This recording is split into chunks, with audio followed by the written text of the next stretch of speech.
Good morning. So we'll do the prayer to Manjushri.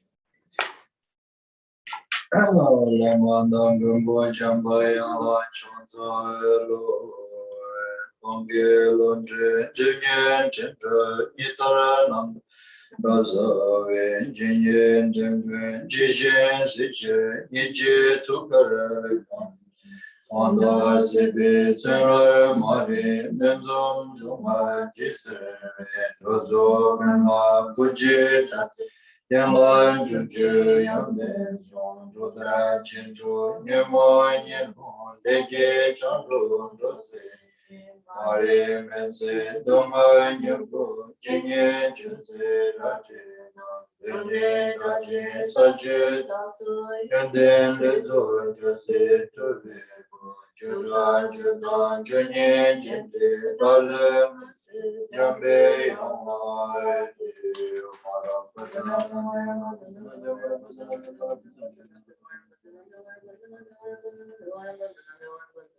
Mara Bazanande, Mara Bazanande, Mara Bazanande, Mara Bazanande, Mara Bazanande, Mara Bazanande, Mara Bazanande, Omara Bazana Ninde Chera Vazete Dale Demo Varasa Padan Denju Shunlo Tobai Lodem Bobe Nongwa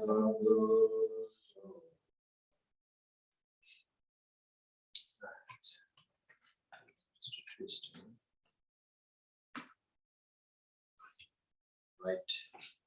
Just move bottom. Yeah. Yeah. Okay.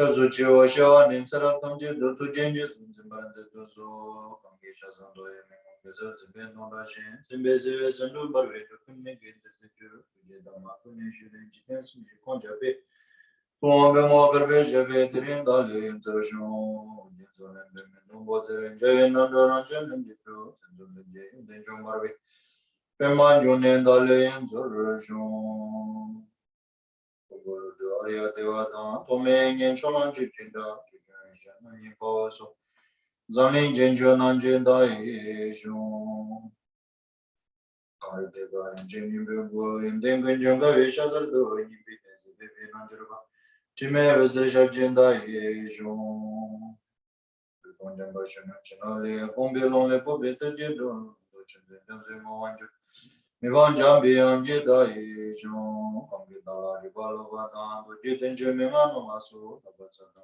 Grishanabi, Nuji Tinjana Minda Ishun, Namo Guru, Chinim Kamedan Jesha, Punjaran Jundu Jichin, Jibala Kamendana, Padem Lami Jajinda Ishun, in the Sanjik and Banyanaya, Padem Sanjik and Lena Bitu, Jala Suandi. Nelundo Baja Shinjiro, the Shelo Manjuba Consulta, Sembra Devan Hadan, the Shishin, Namoya, Namba, like it, Nalo, the Nijingi, Wunda, Namik, and Andon, to a Punjam December. Kamjig, Doso, Jurji Manjulo, Anakada, Yambisim Jentamji, Namdutin Devala, Namaba, Yonga Brazubi, Sanji, Pokman, Chilla. Chine Jango Bresha, the Chedu, Antibachin Bishunlo, just Chanjusemba, Shival He, Zibi Chanjusim, Chubal and Jubatini, Sushin the Sene, Yamsula, you, Sambashan, the sense house. So, first, we need to have a right intention or motivation, which is that we can make it by raising the awakened mind within oneself, that thinking for the sake of all the motherly sentient beings, no matter how many is there in on this planet, and willing to free them from the cyclic existence and its cause. And for this purpose, that I'm going to listening this Mahayana scripture, composed by Shantideva, the way of the Bodhisattva's life. And I'm going to implement it whatsoever I understood through this instruction. With that kind of intention, listen this Dhamma teaching. Then additional, while listening Dhamma teaching, also we need to prepare ourselves to try to focus our ear to the complete voice of teaching. And try to implant the meaning of the teachings absolutely first, and then also try to implant the words which is clarifying those meaning or describing those meanings. So with that kind of preparation, and then while focusing our ear to the voice of teachings and mentally trying to implant the meaning of the teaching as well as the words of the teaching. At the same time, try not to let wonder or kind of like let thought arise, some sort of like a very common mundane thoughts. Try not to arise those thoughts, such as like emotions, and try to be while listening this teaching for another 1.5 hours. During that period, kind of like live with the right motivation and positive motivations. So those kind of additional preparations, and then listen this actual teaching, the way of Bodhisattva's life, which has a 10 chapter with the 4th theme. And until the 8th chapter, we completely studied. And today we are studying the 9th chapter. And among the 4 themes, that first, understand the potential of Bodhisattva, and then how to have it, that kind of potential in Bodhisattva within oneself. And then the second theme is how to maintain that precious Bodhisattva without transgressions. And then if transgressed it, and how one should do the repair or fix. And then the third theme is to not to just maintain, but also further how one can develop this Bodhisattva or higher spiritual training, and ultimately until what stage that we should improve or develop training on this Mahayana spiritual path, the Bodhisattva. And then the last theme is to dedicating anyone who able to complete develop that. It is the kind of like a final destiny of Mahayana spiritual training. So this is one thing, that his spiritual training, such as like from the Sharvakas, Yahana, and Bodhisattva Yahana, and Vajrayanas, all those training, and may be challenged, difficult. It depends on individuals' capabilities and competence. But the good thing is it has an end, where on the other hand, this living in this world and try to learn all these academic educations and try to observe all these skills to deal with this worldly mundane activity. And it is also difficult, it is also challenge. It is not something that this is very, very easy to do it. It is not. It is just challenge. It is just difficult. From the difficult point of view, from the challenge point of view, both are same. And then also, depend on an individual's capability, competence. Again, it also has a difference. To some, easier compared to someone else, but it's still difficult. And then plus this mundane academic educations or mundane, trying to live with the mundane, all this activity, it is endless. There's no destiny. It is just circulating again and again. That's why it's called samsara, cyclic existence. Just like, for instance, within a human being, sometimes become rich, sometimes drop down to the middle class, and sometimes become poor. Then next year, again, go back to the middle class. And then next year, again, become a little bit rich. And then next year, this pandemic come, lost business, come down to the middle class, like this. And this is just example using with a human being, being a human being, how we circle within this one example. Likewise, and until we developed this all spiritual training that what Shantideva guided here, raising the Bodhicattva and then implementing all these 6 Pranashna Paramitas, and then this, especially the final one, the wisdom Pranashna Paramita. So practicing these things, training upon these things, and we can end up, or we can reach to the certain destiny. And then after that, we can take a rest. Where this samsara, there's never rest. There's no time will come that we can rest. True, genuine rest, I mean.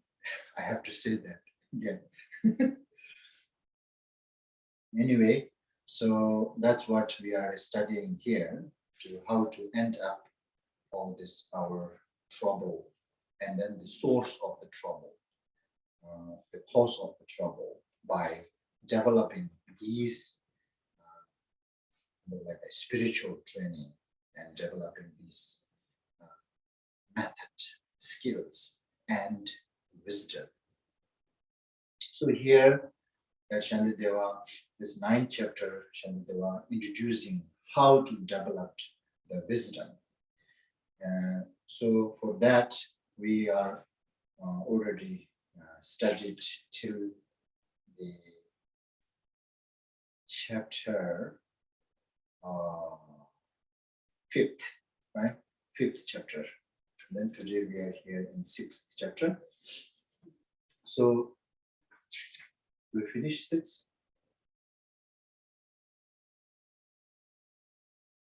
Yeah, until the 5th, right? So let me tell you this one, that the Shantideva, his own wisdom, that until what stage that we should develop the wisdom is to understanding this true truthness. So true truthness here is described in a stanza 2, stanza 2nd, the 3rd and 4th line. That it is Shantideva. This is really Shantideva establishing his, introducing his view and his wisdom, that till what stage that he developed himself, his wisdom, to understand this. The ultimate is not within the reach of intellect. For intellect, it's said to be the relatives. That this two words is actually very important. From this two words, and then rest of the later, this like a kind of like a, what do you say, debate and confuting or refuting or confuting, whatsoever we call, all this talking based on this foundation. So this is the wisdom that Shantideva, he had it himself, that he developed this within himself, that understanding the ultimate is not within the reach of intellect. So that is the wisdom. And for intellect, it is said to be everything is relative. Means relative here, ultimate and relative here means the relative means the vain, false, non-exist, such as like we feel it is exist, but actually if we scrutinize, then it is not really exist as we perceive. That's why it is vain and false, where the ultimate, it's beyond vain and beyond false, and like the, what do you call it? Once we are able to develop our wisdom to understand that ultimate truthness, then that it can how to say, eradicate all our conceptual thought. And so to eradicate, lay it low and eradicate the completely from its root, all the concept, emotion, and we need to understand this ultimate truth. The understanding ultimate truth is the entrance or the doors to eradicate all these emotions and concept, which is actually the source of all kinds of difficulties, because of concept, because of emotion, and what we are experiencing within our physical, within our verbal, within our mind. Not really verbal, we can say like within our physical and mental, that whatsoever we are facing, the difficulties, it's all because of this emotion. It's all because of the concept. Till we eradicate this concept, this emotion, and they will never going to end the trouble or the pain and difficulties experiencing within our physical and mental. So to completely prevent and eradicate, and we need to develop that wisdom, to understand the ultimate truth. So from this is really that Shantideva, he established his own view or his own wisdom that he's introducing. This really very short line, but the very important message. And then after that, saying this, but the, what do you call it? In a world, there are many different classes or many different views, and those how kind of like the, how to say, these all views that whatever we have in this world exists, that view kind of like everybody feels like that there must be some those kind of view exist. Without existence of any of those view, and this all phenomena cannot be perceived. That's the worry. That's why, for instance, the so for the common run of people, the worldly people, that people who believe, who follows the religious, and they say they need some to hold that, oh, God is there, who is creating all of this. And then that way on the other who are doesn't influenced by religious, and those they think that whatever I can perceive, whatever I can see by my eye, And this all, whatever I can hear, whatever I can taste, whatever I can smell, touch, exist. And other than these, nothing is exist. So means that the according to the common run of people, the ultimate truth is what we perceive is the ultimate truth. It is ultimate. And but for the common run of people also, this dreams and kind of like a mirage and so on, there are few phenomena that which we can perceive, which we can feel, but we at the same time we also accept it is non-exist. It is something just a illusion or vain, false. That kind of things is there. So therefore, now from this stanza, the what do you call it? Half of the stanza from the fourth stanza, half of that, the third and fourth line onward, and then fifth stanza and sixth stanza. So this sixth stanza, it is now depend on the different scholars categorizing into different way. So this sixth stanza that Shantideva, that what he's saying, it's actually here. So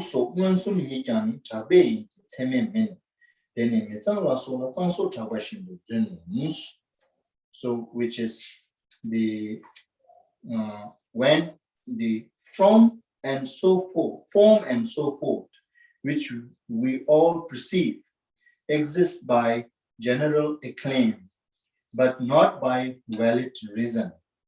There are false, just like, for instance, unclean things regarded in the common views as pure.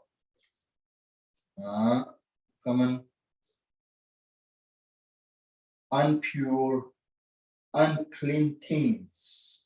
The unclean things, it's showing the many others, and so forth, right? Unclean thing and so forth, regarded in the common view as pure.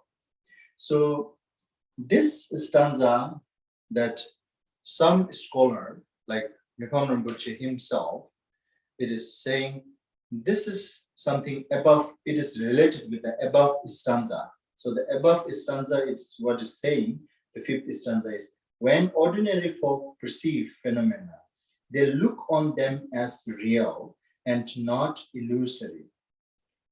This is what then is the subject of debate where ordinary and yogi differs, right? So how they debate, and then they debate in this way, the form and so forth, which we all perceive, existing by general acclaim, but not by valid reason. Now this is what that the yogi telling to the common run of people's view, kind of confuting what the common run of people's view.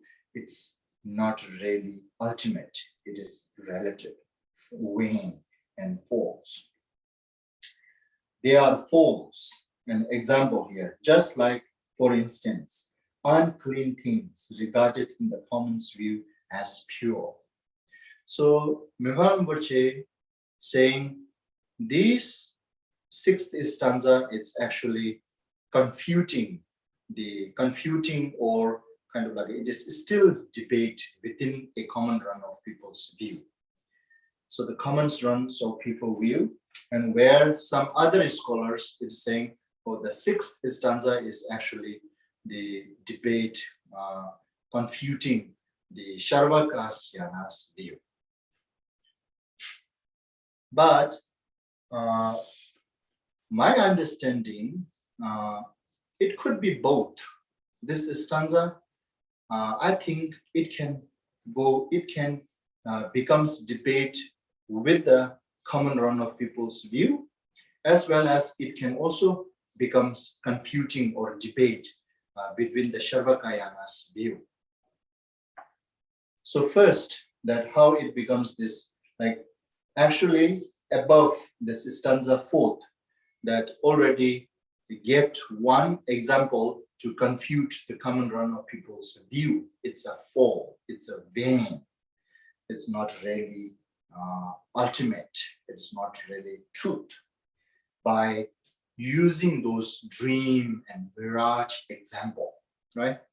So using those dream and mirage example, this dream and mirage commonly accepted as a vain, as a fault, means yogi also accept this is vain, false, it is not truth, it is not ultimate, it is relative. And then as well as common run of people, they also accept that. So putting this common acceptance view as a reference to confute that the similar in this way, that what you view or consider as the ultimate truth, it could be like this dream, that we can use that as a reference to prove that your view, it's just like that. It is still vain, false, not the truth, ultimate. Where this kind of like a common run of people, they doesn't have any things to put there to commonly accept as an example to prove that something is perceivable, yet it is ultimate. So it is ultimate. So therefore, and then they will say, yes, we do have a proof, which is that the 5th stanza saying, when ordinary folk perceive phenomena, they look on them as real.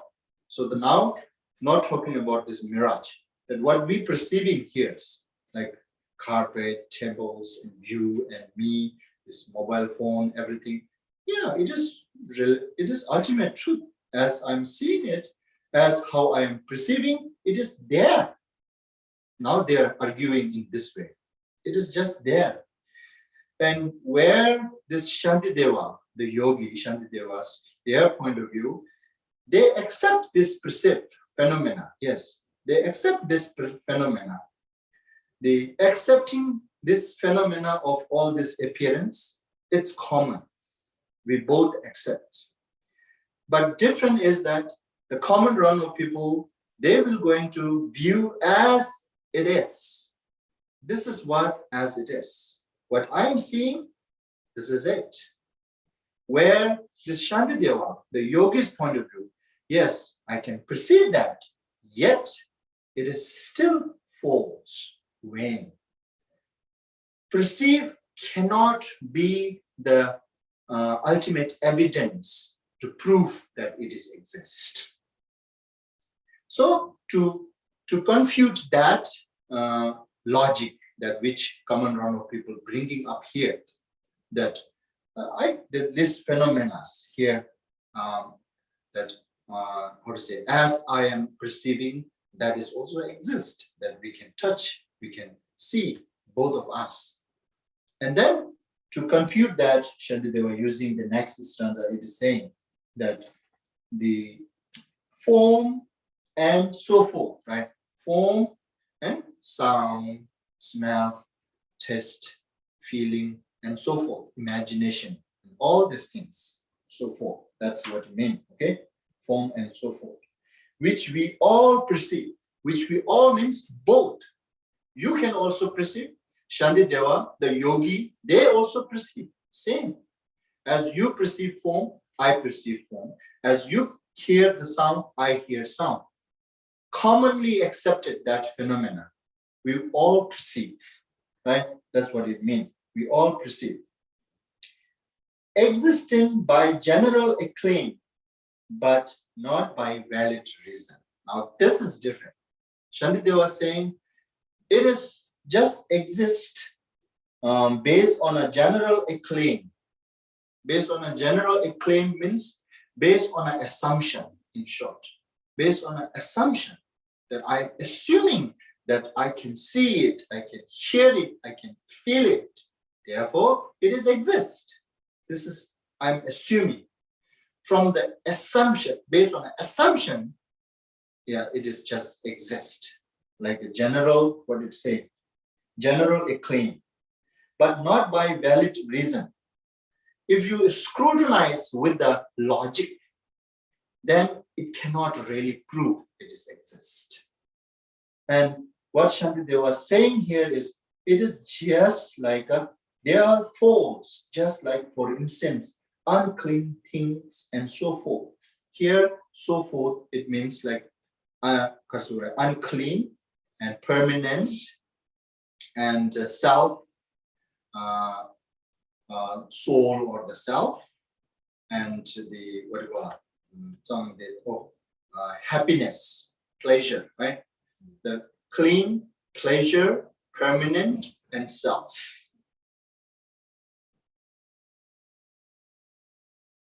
It is just like that. That whatever we perceiving here, it is we labeling them as the exist based on our assumption, just like how we perceive those four objects and how we label as the exist or ultimate truth. Or we feel like it is clean. The unclean thing is clean. This is what it means, like that now Shantideva using this one to the, yes, it is from the common run of people's view that we male and female, we perceive each other's clean, something desirable object, not the ugly, not the something vain or unclean, dirty. Common run of people, we don't want to see that. We don't want to talk about it. We don't want to.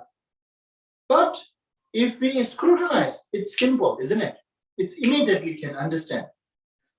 So that is the difference we can see how we perceive as a clean. That if we utilize our little intelligence, we can understand what I am perceiving as a clean is actually not a clean. Right? Actually, it's not a clean. That's very simply we can prove. Right? Right now here, that we both each other, looking at each other and seeing clean each other. Nice and very clean and I don't know whatsoever. This is just assumption again. We are all judging this. We are all making this decision that the viewing as a clean is based on an assumption, based on a general acclaim, not with the reasoning, not with the valid reasoning. So if we really needs to prove that both male and females each other, that as how I'm perceiving you as a clean, if I really wanna prove it, I don't have really kind of like the evidence that I can prove that we both each other as clean as how I am assuming. This is just assumption, not really there. This is Shantideva using. And then likewise, common run of people, we feel kind of like for let's say, the money is the source of pleasure, pleasant. And likewise, kind of like the engaging or utilizing those five senses object, it's pleasure, pleasant. But actually, if we really scrutinize, then it is not really pleasure. So that kind of the things you see now, that way we perceive as a pleasure, but actually it's not pleasure and pleasant. And likewise, that how common run of people view as myself, like last year, 2020, the Tugudawa is same as today here in 2021. Right now, I'm talking in here in front. This is what common run of people view, that this is the same God, where the yogis doesn't view as the same God. That 2020's Tugudawa is already, what do you call it? Stopped already. And this is and then when they're asking, then why here this kind of like again appearing very similar, actually not really necessarily similar, a little bit cheaper, maybe fat, a little old. It's actually that this growth impermanent, yes, it is not talking about the common run of people completely doesn't accept impermanent. It is talking about, yes, we common run of people accept the growth level of impermanence yet, but the subtle level of impermanent, we are not being able to see it. So therefore, we are assuming that last year's Tugudawa and 2021's Tugudawa, today's Tugudawa is the same Tugudawa. That kind of view we have. But that view, how we have this view, it is Shantideva and those in a logic, how they saying is that they're proving this is because of this, how to say, it is saying like a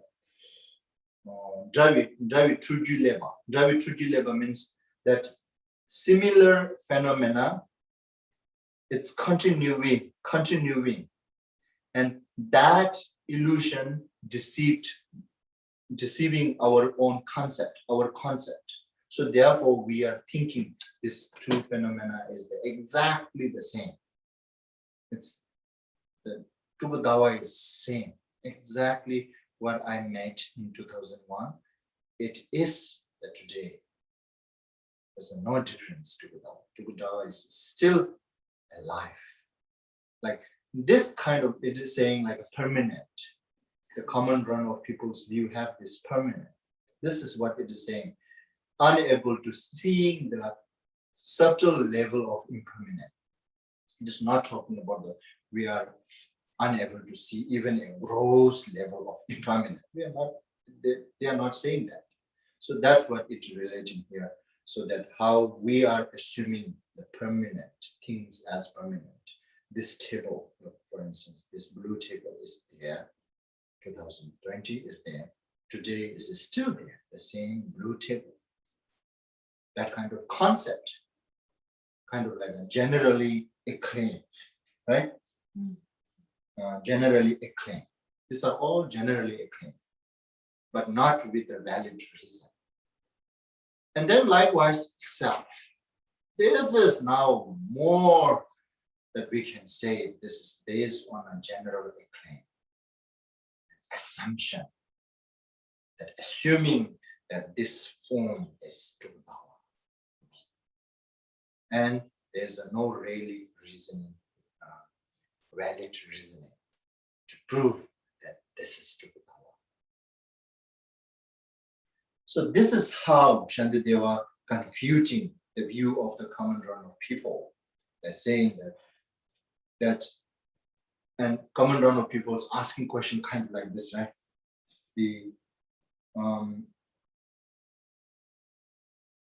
What we are perceiving, if this is not real, then how you can prove this is vain, this is false? And then they were using that I can prove not only using those examples, dream and mirage, but also I can use this as a reason that how we both perceiving all this phenomena, how you viewing, it is false, just like how you view the things unclean, but you view as a clean. Things unpleasant, but you view as a pleasant. And then things impermanent, but you view as a permanent. And things there's a no self, but you view as a self-existence. Just like that, this all what you are perceiving phenomena right now, it is just like that. It is vain. It is false. False, vain doesn't prevent perceived phenomena. That's the now unique, this what you call the highest Madhyamika school's view. Highest Madhyamika school view, or we can say Shantideva, same thing, okay? Shantideva is representing that. So their view is phenomena can appear. For to appear the phenomena, rest of the other school, they think, since we have all this perception, since we have all this phenomena, there must have some source. Without source, how we claim that we are perceiving all this? There should have some resources. Assuming where this highest middle way school, the Shantidevas, their view is to have this perception, to have this phenomena to appear. It is not necessarily it needs to have some resources. Foundationless, rootless, still there can be appearance. That's the difference now. The bottom line is this is the difference. Rest of the other schools, they think, since we perceiving all this phenomena, that means there are something definitely exist. Without existing of something, how this all phenomena can happen? Unbelievable. That's what they assuming. That's why between this highest middle school, the Shantideva, and the rest of the other schools having this debate. And they are trying to prove that as we perceive it, something exists. So where this common run of people's view, Shantideva not much providing the evidence. It's very simple providing. So the mainly Shantideva provided here 2 reasons to prove that common run of people's view is false and vain. That mirage dreams is the one example. And then also that how we are perceiving those unclean things as a clean, unpleasure things as a pleasure, impermanent thing as a permanent, and selfless as a self. Just like that, all your view. It's like that. It is not ultimate truth. It is all relative. If they say this is all relative truth, then Shantideva doesn't have any objection. They are fair to accept this is just a relative. They think this is ultimate. What I am seeing, it is exactly existing. This is ultimate truth. It's not relative truth. That is the becomes like a debatable. If the common run of people that whatever it's saying, this it is, if they accept, if they view, or it is just a kind of like a relative truth, then Shantideva will go, okay, then I'm with you. Yeah, I'm also viewing the same way. Yes, this is all relative. Because what? Because, where is it? For intellect, it's said to be relative. This is all intellectual can perceive through intellect, isn't it? Not the beyond intellect, right? So therefore, so this is the bottom line, it's different than that. So therefore, this stanza, it is Shantideva proving by using the another reason that how you view as not as it is. So therefore, it is not ultimate. It is still relative. Where common run of people thinks, no, it is not just relative. It is also ultimate. We claim that, right? That is the why. That is the bottom line that becomes the difference between common run of peoples and the yogi's view. So the common run of people, this kind of view, the common run of people who are influenced by religious also perceive the same thing. Without religious also they perceive same thing. We feel this is the right wisdom, right? We feel this is wisdom because I feel this is as it is. I'm seeing as it is. But now Shantideva proving this is not the right wisdom. You are not seeing as it is. Huh? You are seeing those things. You are seeing all these things like a dream and mirage. You are seeing.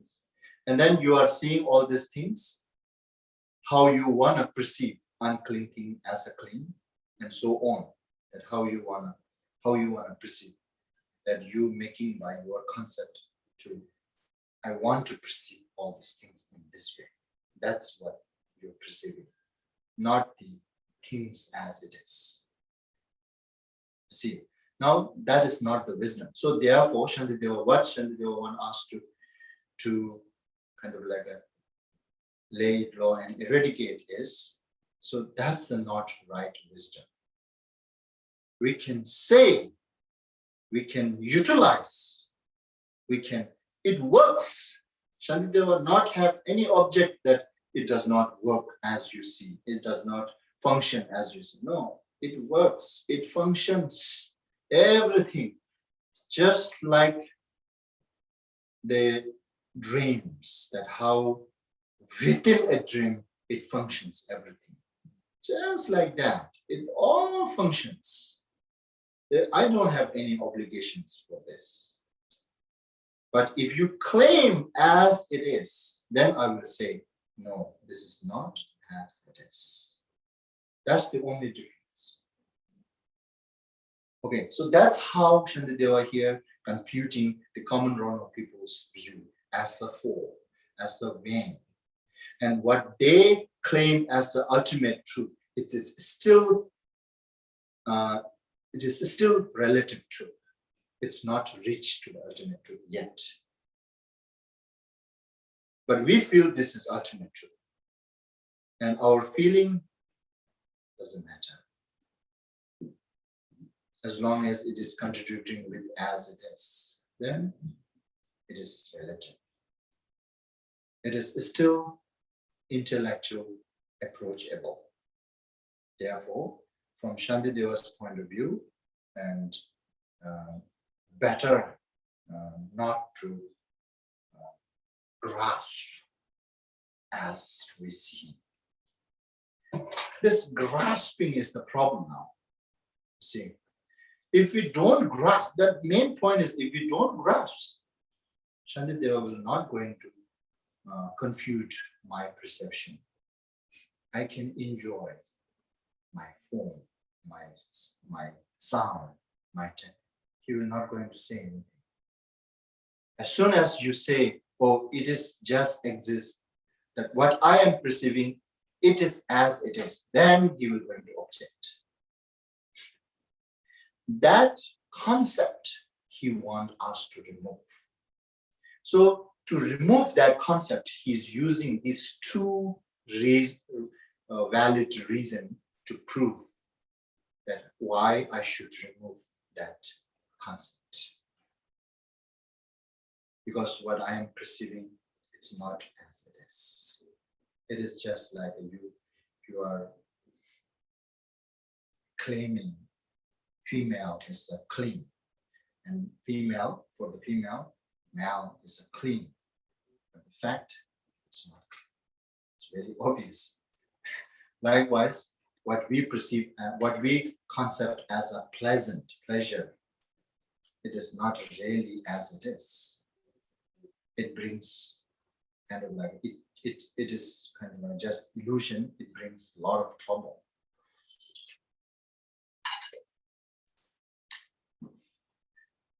But now, the difference between these two is only that tiny little bit.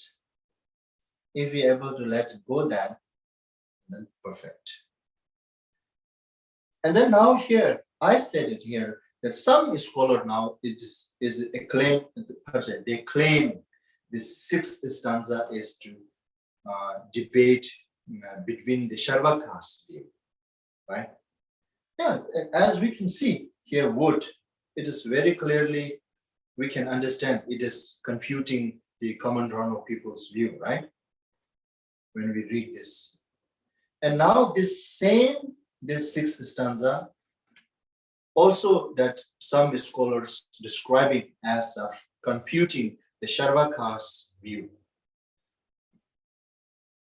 That Sharvakayana's view, as I told you earlier, I feel this stanza can utilize for both confute common run of people's view as well as confute the Sharvaka's view too. It is not necessary that it has to be only one. This logic is only can confute 1 point, not 2 points. It is one stone, two birds. It's there. So for me, I think this is it can be explained in a both way. So the how it can confute the common run of people's view, as I described, and then now I will tell you how it can also confute the Sharvakayana's view. So when it goes one step further from the common run of people's view to the Sharvakayana's view, and Sharvakayanas, they don't want to claim and why all this phenomena happening, it is random. They don't want to claim that. And they don't want to claim that there were some people who is creating everything as well. So, but still they think, but since this all phenomena exist, there should be some resources is there. Should be some resource exist. And then what they are trying to claiming is, oh, so the resources of the form or these materials is the heartless atom. And resources for the all conscious, the mind. In short, physical and mental.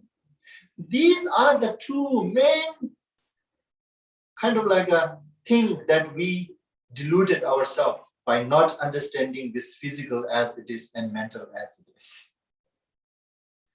So this all physical materials, it is really now, it is like a scientific, scientists, it is very scientist way of analyzing things. This because of this cup, it's, I can perceive, I can phenomena, there should be some resources. Without that resources, how this cup can appear, can perceive. So what they come to the conclusion, there are very long logic to prove actually. But the bottom line, they comes with the partless atom is the, exist. The partless atom cannot be destroyed. If the partless atom is destroyed, then it becomes so difficult to describe why all these phenomena is appearing. How we can perceive all this? No, there should be one reason. So they claim as this. So all the mental that created the resources for the mental is the, what do you call it? The indivisible moment of the conscious. And then all the materials, forms, resources is partless atom. This too must exist. This too is ultimate truth. Other than that, rest, it's relative truth. Now it's different. Look, the Sharvaka's view, they don't view that, they don't view as it is I perceive. So this is different. But they view there should be the final resources for each and everything. Either form, materials, or consciousness. there should be resources. Without those two resources, an appearance cannot appear. That's their bottom line. So this stanza, actually, I think Shantideva confuting the Sarvakayana's view of kind of like the believing and true existence of partless atom. What? Where he said that in the stand, we were talking about stanza 6. Yeah. It doesn't say anything regarding this. That's what I'm saying. It can be understood by this logic. It can be understood by this logic. So first you need to understand the Sarvaka's view. So that's why I'm describing. This is what Sarvakas believe. That's what Sarvakas think it is ultimate truth. So now, how this stanza can understand that it is confuting the Sarvakayana's, the partless atom's view, but the viewing the partless atom as the ultimate truth. How it is confuting? It is not direct. It is indirect. That's what I'm saying. That's why it has a different scholars has a different description. That's why it becomes. If it is really obvious, then no need to become like a different opinion. How they hint? Like there's no even one hint here related. That's what I'm telling. I'm telling you now. Listen. That's what I want you to listen. That it's related with this. Yeah. So that's why I want you to listen. So here it's saying so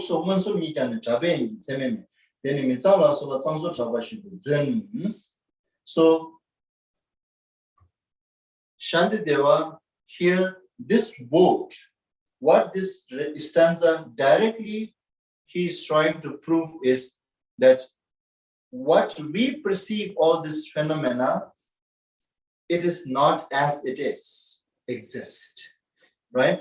It is not as it is exist. This is just label based on an assumption.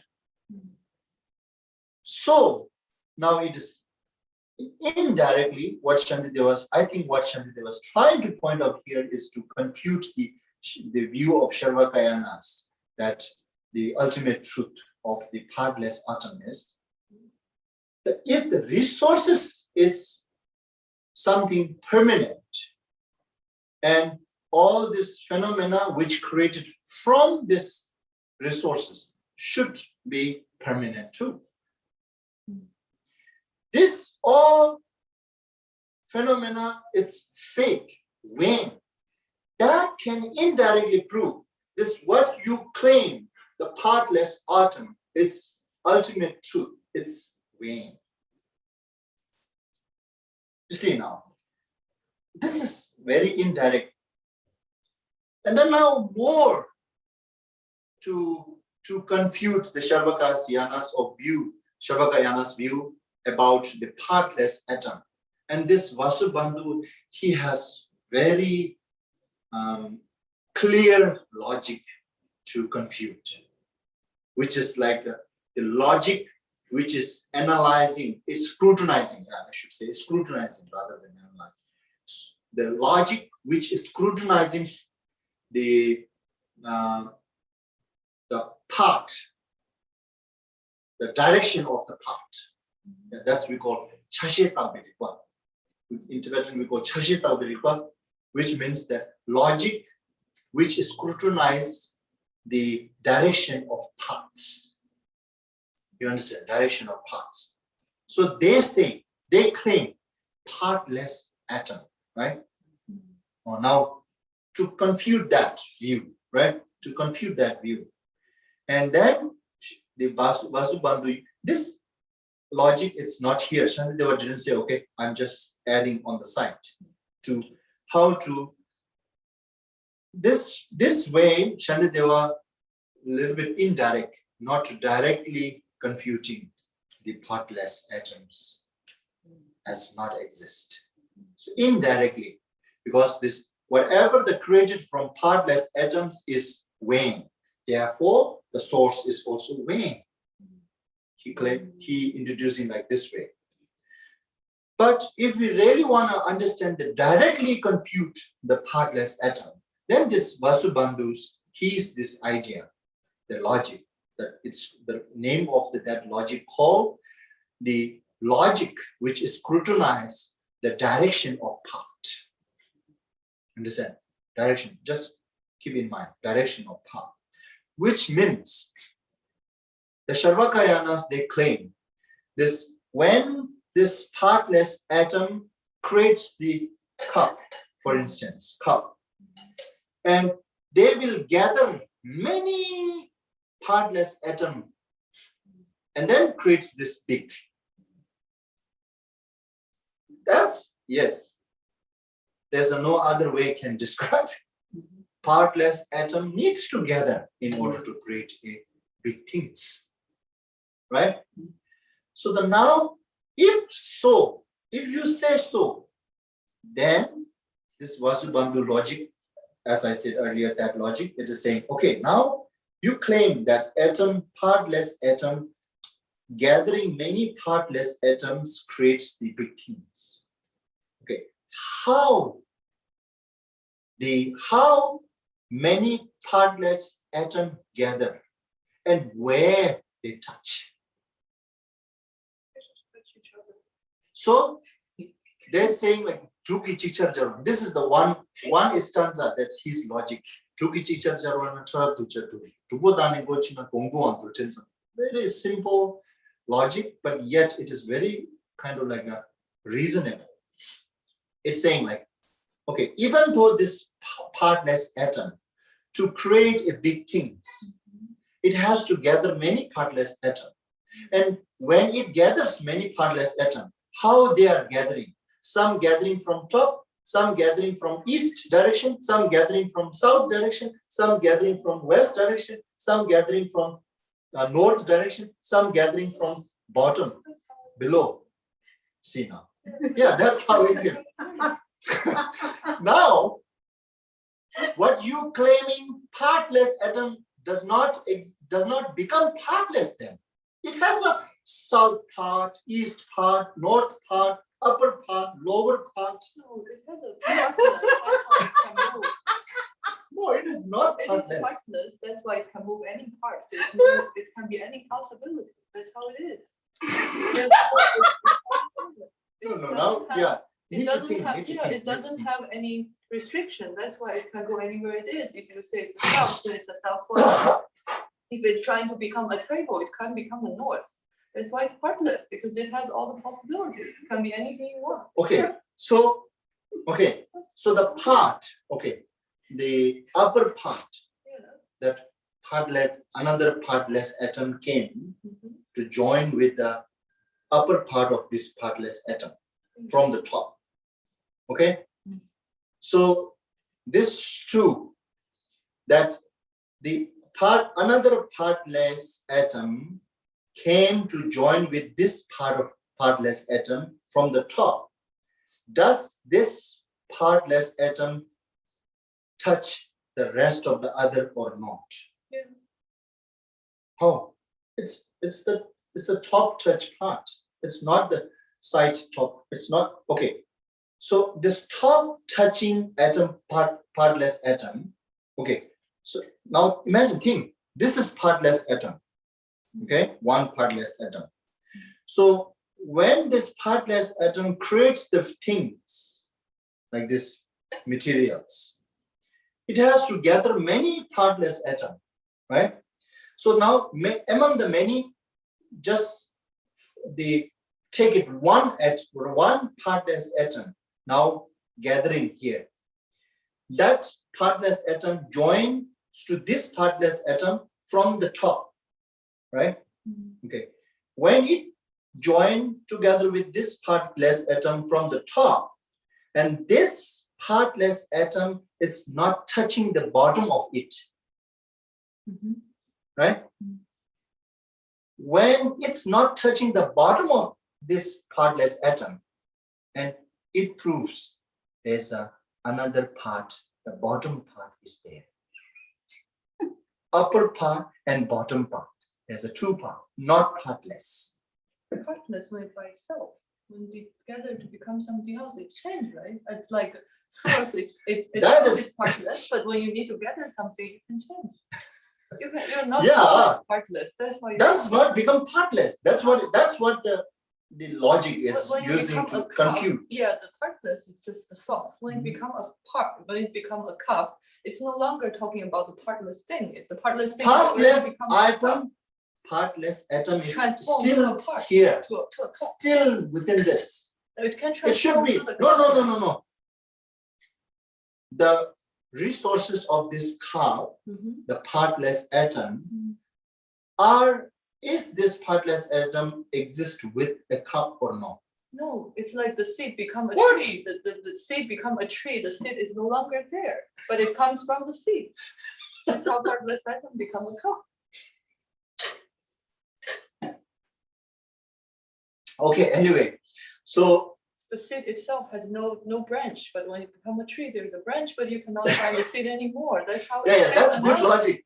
That's good logic. It's a good logic. It's good logic. It's okay. It's okay. Now listen. Now listen. So seed become tree. Yeah. That's okay. If you just say like this, Vasubandhu doesn't have any obligation. But they want to claim that seed is solid, unchangeable, exist. That's become problem. You just say seed is the source of the tree, right? No, not just that. Ultimate truth. It cannot destroy by anything. It cannot change. It cannot destroy by anything means it never change. It remains same as how it is from the beginning. It never destroyable. It is undestroyable. Means it is unchangeable. You see, that's the difference. From the seed transform into tree. The seed stage is already changed it. But where the Shavakayanas, they don't want to accept this change. Their ultimate truth is everything has a source, right? It doesn't say the source is permanent. Yeah, that's what they're saying. That's why their view. That's their view. So ultimate truth should be permanent. Ultimate truth is undestroyable and indestructible. You see? Also there. And yeah, this is ultimate truth. Okay, first one is saying ultimate truth means indestructible. And partless atom is ultimate truth. Therefore, partless atom is indestructible. You understand now? So if you hold this view and then describing how it will create everything, then it's contradicting with your own view. It's from the mouth you saying it is partless, but what you really concepting in your mind, it's partial. You claim it is partless, but actually if you use the valid reason, it becomes partial. Partial, right? Partial. That's how. And then now again, Shandit the Vasubandhu keep continuing saying, that's how they're confuting this,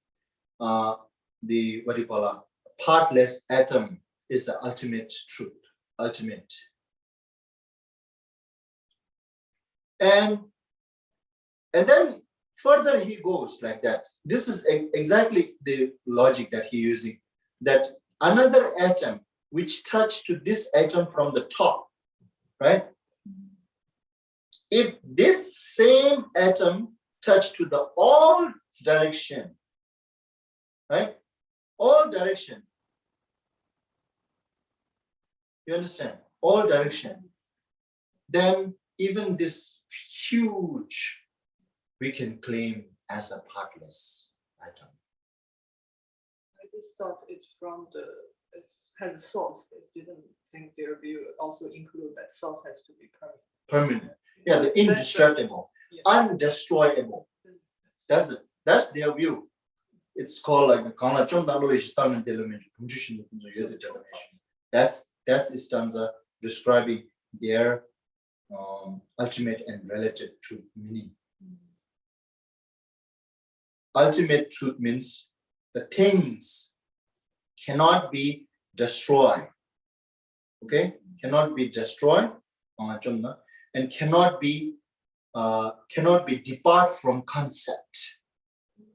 Cannot be depart from concept, which is now why they are saying the second one is the second one. They want to prove that this the indivisible moment of consciousness. Therefore, the conscious which cannot be divided. Yeah. When something, okay, for instance, their view is like this cup can destroy. Therefore, this is relative. Yeah. And our this very conscious can be divided into subtle. Therefore, conscious, the growth conscious is relative. But when you destroy further to the atom, then there will going to be the remain this partless atom that cannot be destroyed any further. That's ultimate. Understand? And likewise, mental. There's a very subconscious divide. Now it will going to reach to the end that there is a no more can divide anymore. When you reach to that level, that conscious cannot be neglected from our concept.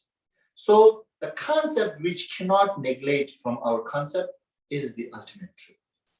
And that is the source for all consciousness. And this partless atom is the source for all materials. In one way, this is truth. It's just not ultimate truth. Right? That's it. This is in a one way. Yeah, if you again, same thing here. Same thing again, same thing as before. No, again, same thing as before. If they just to prove to existence in a relative existence, Shantideva will not going to object. No problem then. Again, oh, you just want to prove this all existence through this logic with the reason. This is very sound nice. You can go you can find out some reason to say it, that why this outer material phenomena is appearing and why this all growth consciousness is appearing. You have a way to describe. It is just way to describe. Not necessarily you are the truth that as you describing as it is, not necessary. But they claim that is as it is. That is ultimate truth. And therefore, Shantideva here, no. This is still within the approach of intellect. It is not ultimate yet. It is still relative, and it is vain, and it is full. It is relative. If you just to describe the things how it appears, use this as a reference, I have no problem. You can utilize, you can describe, you can convince as much as you want the people, human beings. But if you try to brainwash them together, this is true exists, then I have an objection. If you just describe there's a partless atom, from that it is, but this is all we are talking from the relative truth, point of view. Then Shantideva will not going to say anything.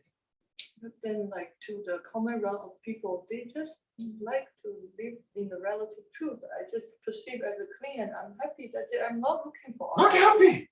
I'm not looking. Are you happy? I mean, just for example, they're not looking for ultimate truth. Then what is making it? Should false? Because okay, if you don't see as it is, and what you wish to end up suffering will never going to end. That's why.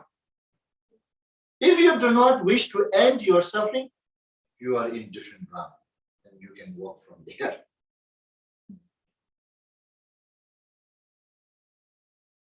Since we want to end up our suffering, we have enough. Enough is enough. That's why we need this wisdom to develop and then to destroy our concept, to destroy our emotion.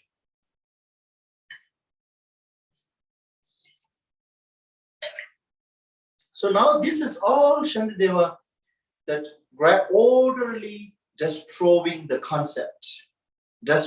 First, Shantideva destroyed the concept of common run of people. That how they concept, that they feel that what I am seeing is as it is. So he confuted that. And then later, and then Sarvakayana, they become little better. They say, oh, no, we don't accept as common run of people view. We view all this growth phenomena, materials and conscious are relative. Yes, you're right, relative. But the partless atom and then the indivisible moment of consciousness should be permanent, indestructible, exist. Otherwise, source of the phenomena will going to be disappear. Which means this phenomena cannot appear. That's their worry. Unnecessary worry, actually. This is scientific worry, right? Exactly. Same. Scientific want to find out something that can prove, oh, this is why all these things happen. So what they're looking for. But they didn't claim its ultimate truth. Huh? They didn't claim its ultimate truth. That's the good thing of scientific, yes. That's the difference. Now, Sharvakas, no. They claim as that is truth. That's the difference now. But the through analytical approach, both are doing same thing.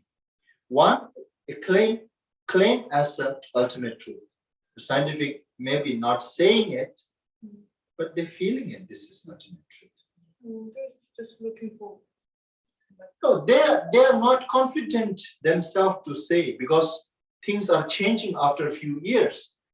First, I think maybe they say some few things very confidently, and later they found it, they themselves, this is false. When? And then since then, they changed their view to making determination. And then after that, they decided not to decide anything. But yes, when it comes to the Shantideva and this school, they are going to come to the conclusion. It is not like they are not playing like a zigzag. They are going to come to the conclusion. Then see, whatever. If you have a good reason, okay, I'll change. I'll come after you. If you don't have a good reason, I'll hold this view. So now this Shantideva, these logic, Vasubandhu's, this logic confuting. And then that's how Sarvakayana's next step, they move to the Mahayana's training, the view training. That's how, and then Vajrayana, and then go up and up, changing the school. Yeah, it is just like the high school's view, and then like those university views, and then changing. You should change. But when you are in a high school, the way you view, it's something completely different than when you view the phenomena in university. When you reach to the university education, you view the phenomena as different than as you view when you are in high school. But I didn't claim it's ultimate. Huh? But that's good thing. It's ultimate. But don't you feel in your mind that this is ultimate? This is what I believe at this stage. You see, this is what I believe. That's the problem. Stage. Okay, so if you believe, that's the problem. That belief, Shantideva wants to destroy. If I just need to plant a tree, what is wrong to believe that the tree comes from the seed? If I just want to plant. Yeah, tree come from this seed. There's nothing wrong. Nothing wrong. Yes. Yes. So that's okay. If Tree comes from solid seed. Problem. I don't need to think if it's solid or not. Why do I bother to analyze? We just assumption is there. We are not saying it, but what do you call it? In a subconscious level, we have this concept is there. It should be exist, and it is not wrong grasping to it. Yeah, because I put a pear seed. It is not wrong to grasp to it. That is the source of problem. We claim and we feel that what is wrong? I grasp this as an iPhone. Nothing is wrong. Yes, but this has a wrong. Yes, just like I feel also like, what is wrong that I claim myself as a Tugudawa? Yeah, and then it creates wrong. Because when you keep this is Tugudawa, I, self, right? And then there will going to come all these emotions. This emotion triggers many other emotions. The Tugudawa, okay, since this Tugudawa exists, now what Tugudawa really want to do it? Or Tugudawa really want to achieve some pleasure. And Tugudawa doesn't want to experience any difficulties. To achieve pleasure, to avoid the difficulties, and what should I do? It's all concept, emotion, triggers by that emotion.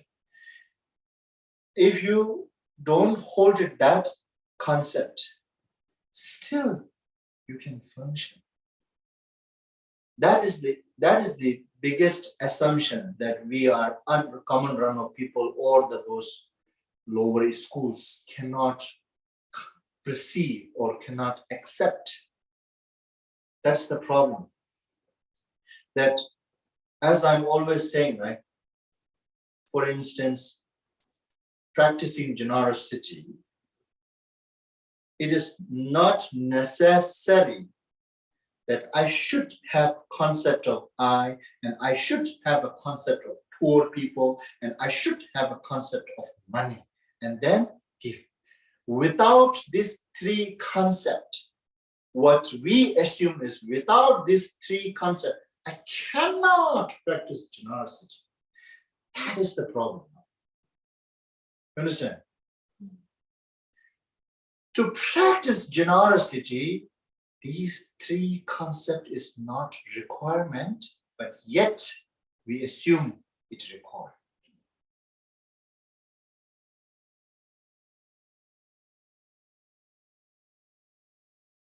You understand? For them, okay, for them, this Sharvakaya and us, what Shanti they were really trying to point out here is to have all this large, big phenomena. Don't need. Why are you worrying that the partless atom must exist indistractable, and indivisible moment of consciousness must exist indivisible. Indivisible? Indestructible. Indestructible. But it's indivisible because you can't cut it. Indivisible and indestructible, same. Indestructible, same. They assume that must this true exist, otherwise it cannot be. That's their wrong view. But right now we're just dealing with relative truths, right? If you think this concept, no, as long as you don't remove this concept, then emotion will going to arise. If there's no me, emotion no will not going to why cease. Do you need generosity? There's no difference. There's no concept of I, there's no concept of the poor. Then why do you need the concept of generosity? There's no need to. Phenomena of poor and phenomena of I and phenomena of money is there. That's why I need it. Phenomena of I and I not much different. No, it's different. Here, let's say phenomena of I, phenomena of poor, phenomena of money can be exist. I don't have problem with that. That's why, if you go to the very high, that's why this Mahasiddha Stelapa saying, phenomena will not going to obscure you. What really obscures you is your concept. You are clinging. So you need to cut the clinging, not the cut phenomena. You cannot cut phenomena. To end up your own suffering, you should cut your own clinging. So the clinging to partless atom is still clinging. And clinging to indivisible moment of consciousness is still clinging. Yes, these are subtle. Yes, it is compared with the common run of people's view. It is better. It's not saying it is not better. It is not saying this is close. It is close to truth. It is getting close. That's how these schools are getting closer and closer and closer. That's how at the end, the highest Madhyamika school have this confidence saying everything is emptiness. That's how they come to the conclusion by analyzing like this, orderly, confute one by one, and what remains? Okay, emptiness is that one. That's how they come to the conclusion, saying all phenomena is emptiness, yet emptiness is the source of all phenomena. So they are unable to accept that emptiness could be the source of phenomena. No. Emptiness cannot be the source of phenomena. The phenomena exists. Therefore, its resource is also should exist.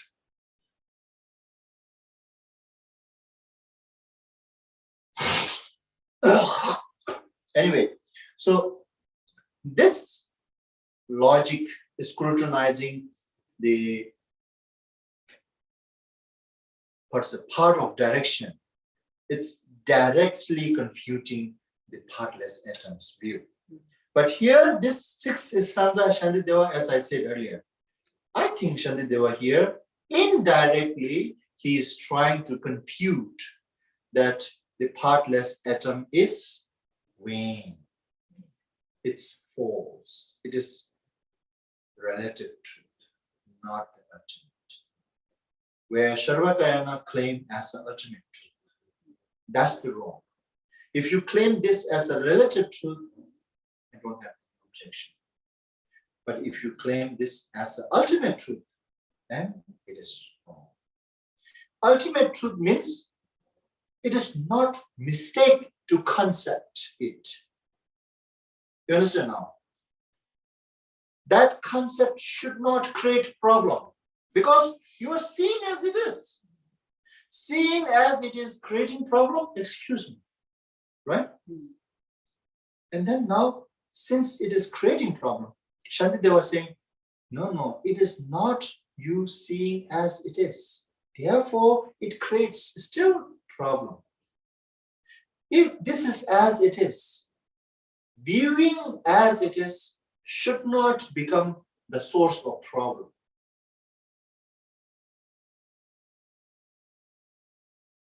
Is it?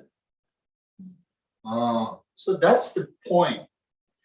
If you see as it is, it should not make any trouble.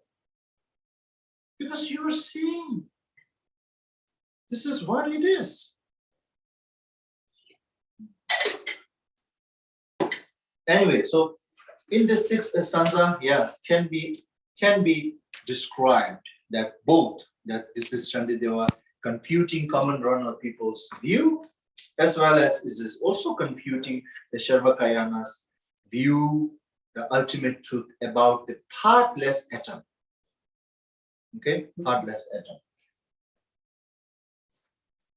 And then the next stanza is Shantideva, I think, confuting the Sarvakayana's view about this ultimate truthness of indivisible moment of consciousness.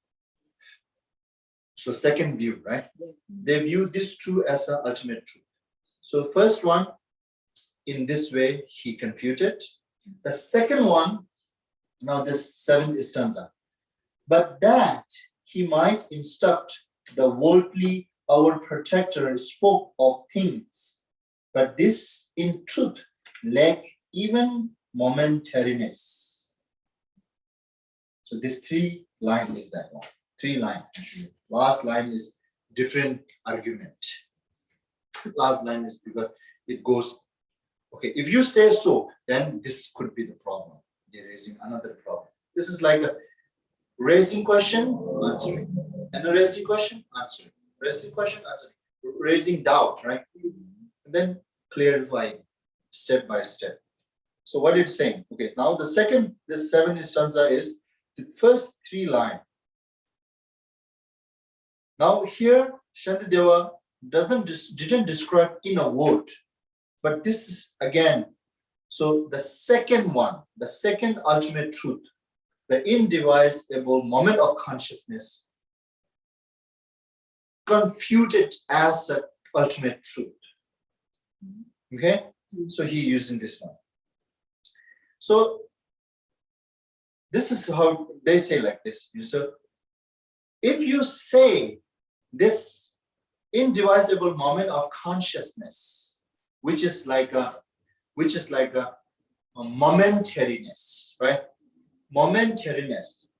This momentariness, seeing that momentariness is the seeing ultimate truth, is the seeing as phenomena it is. They claim that. How are they claiming that? It is because our protector, here what's saying?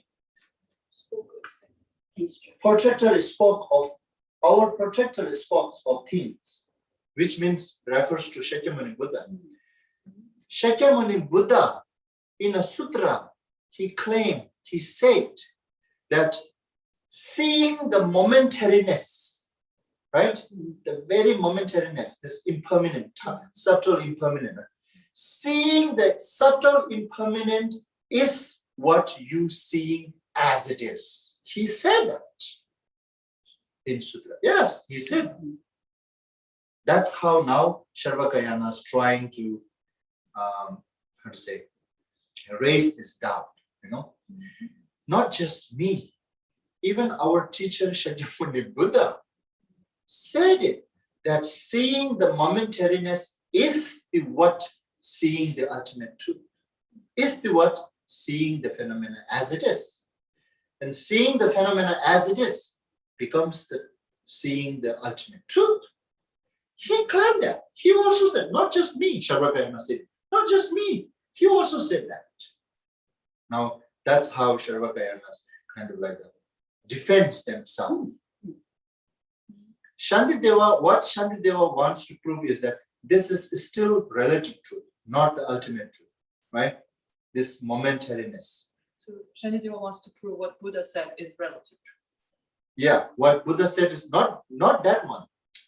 The main point Shantideva here, what he wants to prove is that the concept of this momentariness exists, the indivisible moment of consciousness, right? Moment of consciousness. It is still within a relative truth.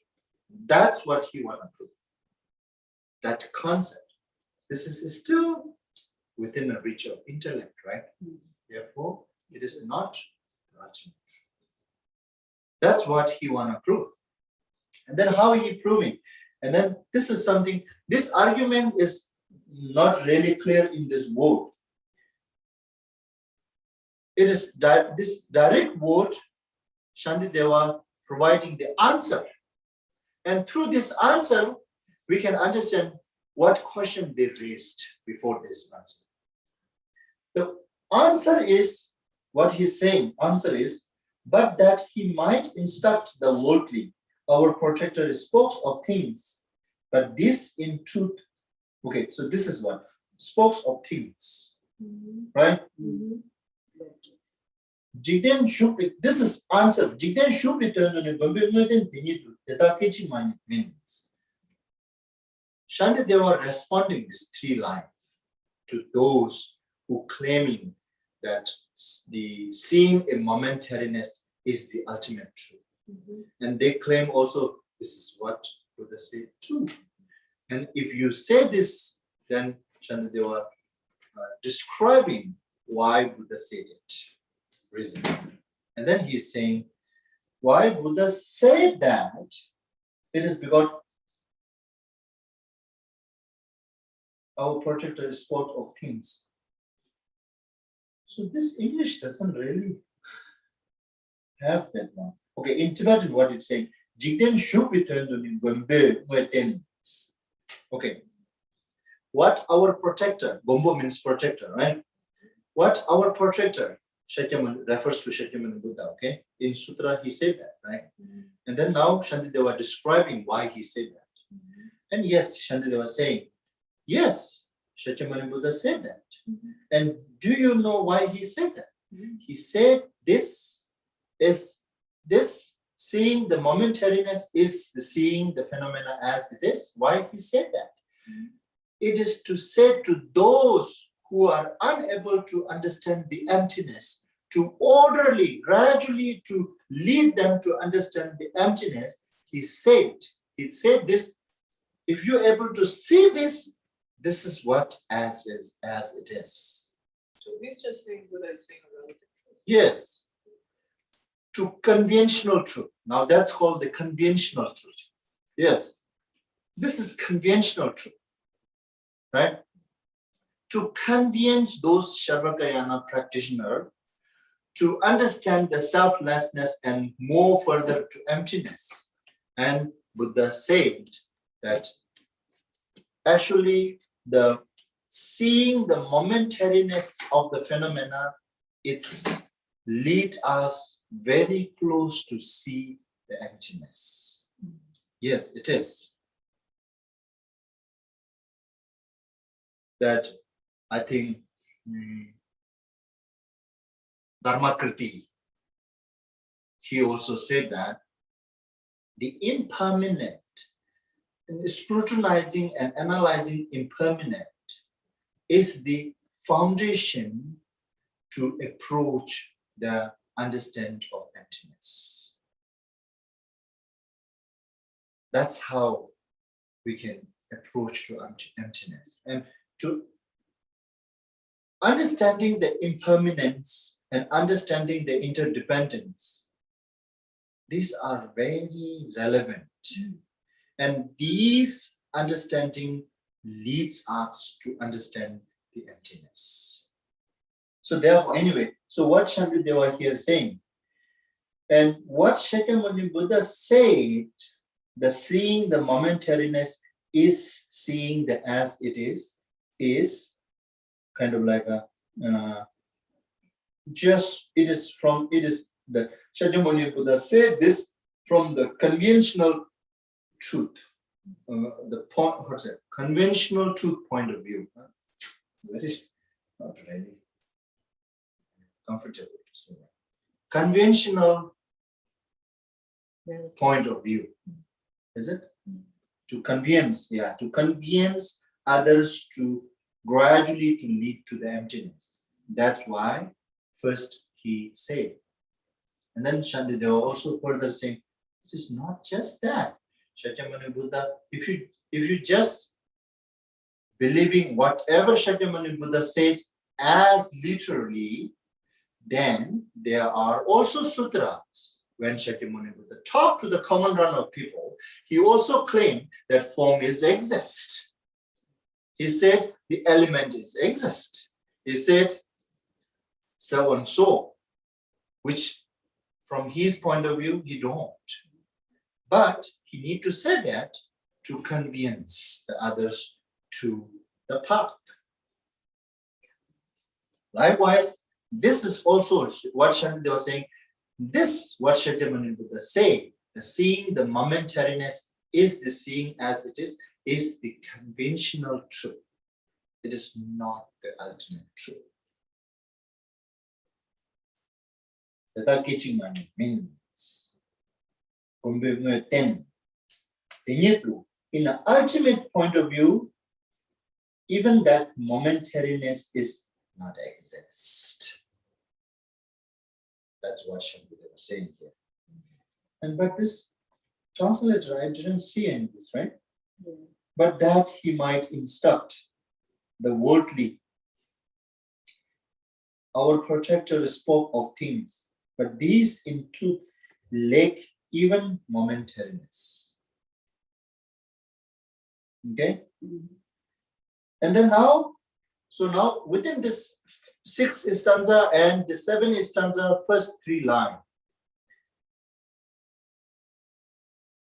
Yes, the second one is, yes, definitely Shantideva confuting the believing the ultimate truth, this indivisible moment of consciousness that we can see from direct by its word. But the 6th stanza, as I told you earlier, different scholars explain in a different, it's some saying it is confuting the common run of people's view, and then some saying it is confuting the Sharvaka's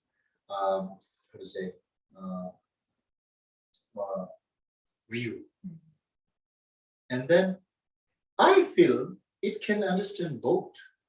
Yeah, Shantideva, this logic can confute the common run of people's view, as well as this logic also can confute the Sharvakayana's view about partless atom. So the second one is clear. It is confuting the viewing ultimate truth, the indivisible moment of consciousness. That's clear. That's next headline, right? 3 lines. The 7th stanza, 3 lines. And then now the last line.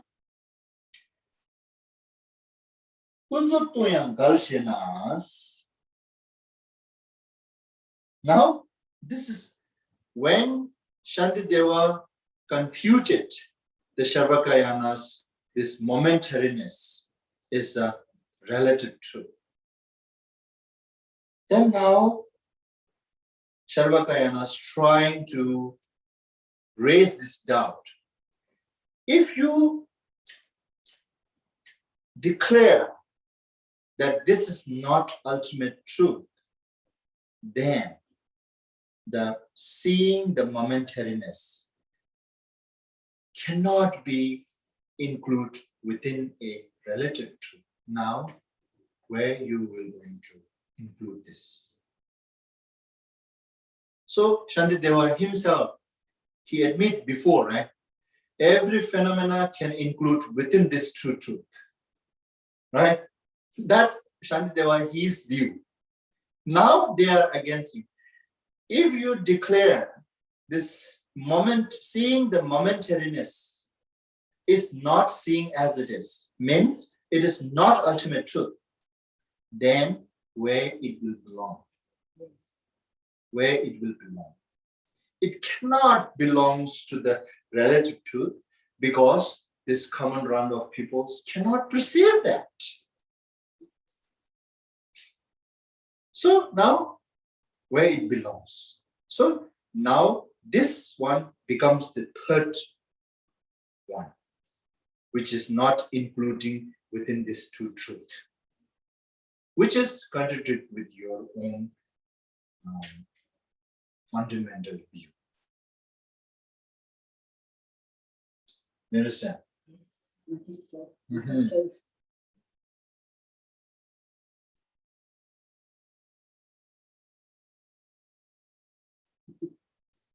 So, and then the next is the answer. Nanjur kunzup nyementos, jikten latu tenyetons. So now, this is actually answering, what do you call it? They are using logic to debate that if you don't include this seeing a momentariness as the ultimate truth, then it cannot be included in a relative truth either, because the common run of people cannot perceive that. And relative truth should be perceived by everybody.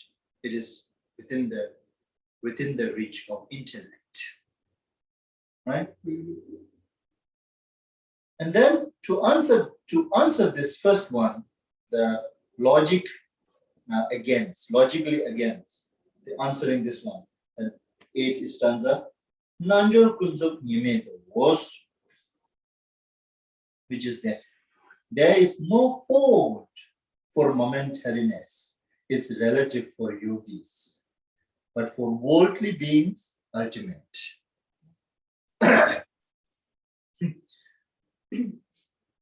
Which means he hasn't found fault with Buddhist teaching either. So, Shantideva answering, the debate or the you are trying to confuting me that now this momentariness will not going to belongs to any of this truth. If you think that, that's not the case. It can still include within a relative truth. How? It is from the yogi's point of view, it is relative truth. Therefore, we can say this is relative truth. To prove the relative truth, not necessarily that everybody should see it. That's what it means. But what Shakyamuni Buddha said, that seeing the momentariness as seeing as it is its phenomena, that from the point of view, compare with the common run of people's view, and viewing the momentary is the ultimate. Therefore, it is not contradicting with what Shakyamuni Buddha said it, and it is not becomes this momentariness is out of this truth either. It is still belongs to within this truth. And what Shakyamuni Buddha said, we can still say this is ultimate truth based on how and what common run of people's view. This ultimate and relatives always can distinguish by comparing. So that's what it meant. So, okay, now I think maybe we should just stop here. Anyway, so these are all very interesting to develop our wisdom. Yes, thank you. So, it's always confused me, this particularist part and the understanding of it. But when you said about one stacked on top of the other, you know, when does it actually touch the bottom? And then when you circled it back, you went, oh yeah, that's simple. Yeah, this is very simple and very easy to understand. Very penetrating. Yes. Directly penetrating. Yeah. Anyway, so okay, thank you. No, and, thank you. We dedicate this merit.